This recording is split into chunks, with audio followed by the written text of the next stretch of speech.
شاني. أنا القرآن رباني وعلى في الورى شاني. أنا القرآن أدبني. أنا القرآن نقاني. Parce que beaucoup de gens, ils vont se dire, oui, si j'ai l'argent, si j'ai ceci, si j'ai cela, je ferai ceci, je ferai cela. Mais parfois, on ne connaît pas bien soi-même. C'est-à-dire, l'argent en soi, c'est une vraie épreuve. C'est une vraie épreuve. Et parfois, qu'est-ce qu'on en fait de cet argent-là? Et comment on recherche cette subsistance-là? C'est une grande responsabilité. Et Allah subhanahu wa ta'ala nous parle de certains qui avaient une telle attitude. Allah subhanahu wa ta'ala dit وَمِنْهُمْ مَنْ عَاهَدَ اللَّهِ. Il y en a certains qui ont promis à Dieu, qui ont fait promesse à Dieu. عَاهَدَ اللَّهِ لَإِنْ آتَانَ مِنْ فَضْلِهِ. S'il nous donne de sa faveur, min fadlih, la faveur de Dieu, c'est-à-dire s'il nous donne de l'argent, s'il nous donne ceci, لَنَصَّدَّقَنَّ. C'est-à-dire on va donner, on va dépenser fi sabilillah, on va c'est-à-dire on va être généreux. وَلَنَكُونَنَّ مِنَ الصَّالِحِينَ. Et nous allons être parmi les gens pieux. C'est-à-dire on va se dire oui, tout va bien dans le meilleur des mondes et on aura tout et puis ça nous permet d'adorer Dieu dignement comme il se doit et puis il n'y aurait jamais de problème. Allah subhanahu wa ta'ala dit فَلَمَّا آتَاهُم مِّن فَضْلِهِ بَخِلُوا بِهِ وَتَوَلَّوْا وَهُم مُعْرِضُونَ فَأَعْقَبَهُمْ نِفَاقًا في قلوبهم. Malheureusement, il dit Allah subhanahu wa ta'ala, quand Dieu leur a donné ce qu'ils ont souhaité, qu'est-ce qu'ils ont eu comme attitude? Ils étaient dans l'avarice. Donc, ils ont une attitude de repli et ils ne veulent plus donner parce que trouver le goût à l'argent est une chose, mais s'émanciper de l'emprise de l'argent et de ce bien matériel, ce n'est pas une attitude si facile parce que l'argent que vous allez recevoir et cette subsistance-là, il y a des responsabilités. Allah Ta'ala nous parle toujours de cet argent-là qui appartient à Dieu. Et même quand on donne, il dit وَآتُوهُم مِّن مَالِ اللَّهِ. Il faut leur donner de l'argent d'Allah subhanahu wa ta'ala. الَّذِي آتَاكُمْ, l'argent que je vous ai donné. C'est qu'Allah subhanahu wa ta'ala, toujours, il nous rappelle qu'on n'oublie pas cette vérité, c'est que l'argent et cette subsistance, ça vient de lui. C'est-à-dire, ça vient de lui principalement. Donc, il le dit et il nous responsabilise, il nous dit, gérez ce capital, je vous donne ce capital, mais gérez-le avec beaucoup de responsabilité.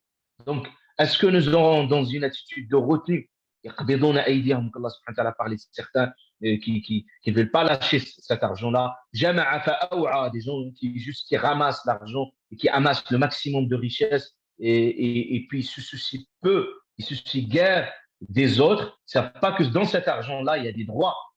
Il y a des droits pour les autres. Allah subhanahu wa ta'ala dit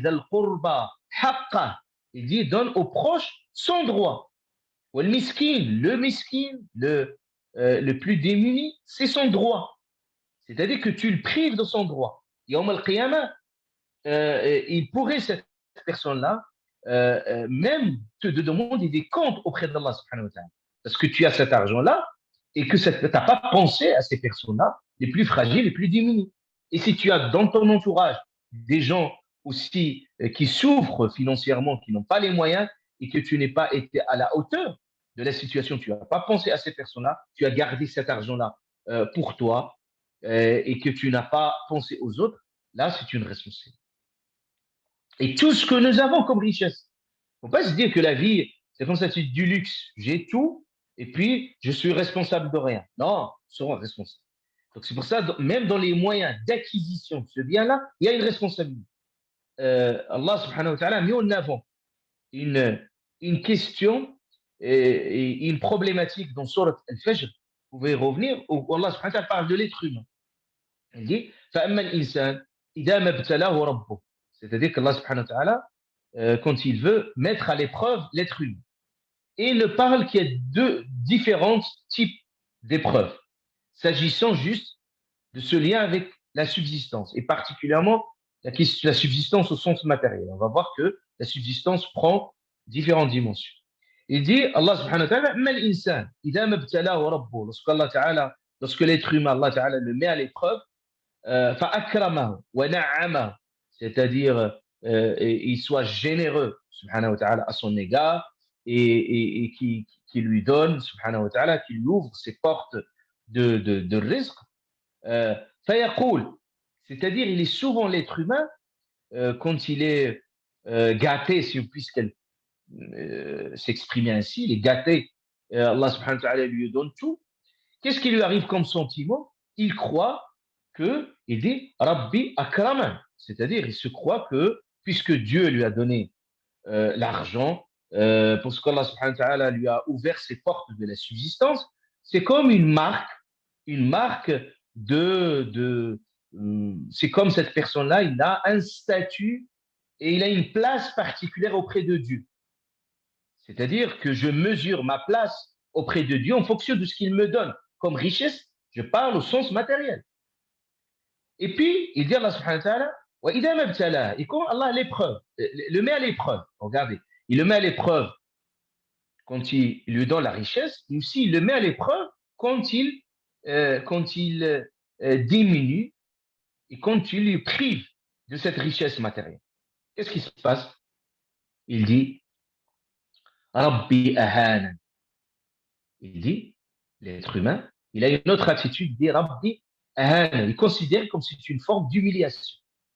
C'est-à-dire que c'est parce que Dieu ne lui a pas donné, ça veut dire qu'il n'a pas de place, c'est que Dieu ne le considère pas. Et Allah subhanahu wa ta'ala, il corrige cette fausse conception pour dire que la question de subsistance n'a aucun rapport avec votre place auprès de Dieu. C'est-à-dire, c'est pas parce que je suis riche ou que je suis pauvre, même la pauvreté. Cela n'a aucun rapport avec votre place auprès de Dieu. C'est pour ça Allah subhanahu wa ta'ala dit qu'Allah, ce n'est pas comme ça qu'il faut comprendre les choses. Ce n'est pas comme ça qu'il faut raisonner. Donc, dunya, c'est quelque chose qu'Allah subhanahu wa ta'ala donne à celui qui aime et celui qui n'aime pas. C'est pour ça le prophète alayhi salam, il dit dunya, s'il valait quelque chose, s'il avait une valeur bien particulière, et il n'aurait jamais donné à celui qui n'aime pas. C'est absolument pas. Donc la question, ça c'est juste une question de survie des êtres. Et Allah subhanahu wa ta'ala leur a garanti ce.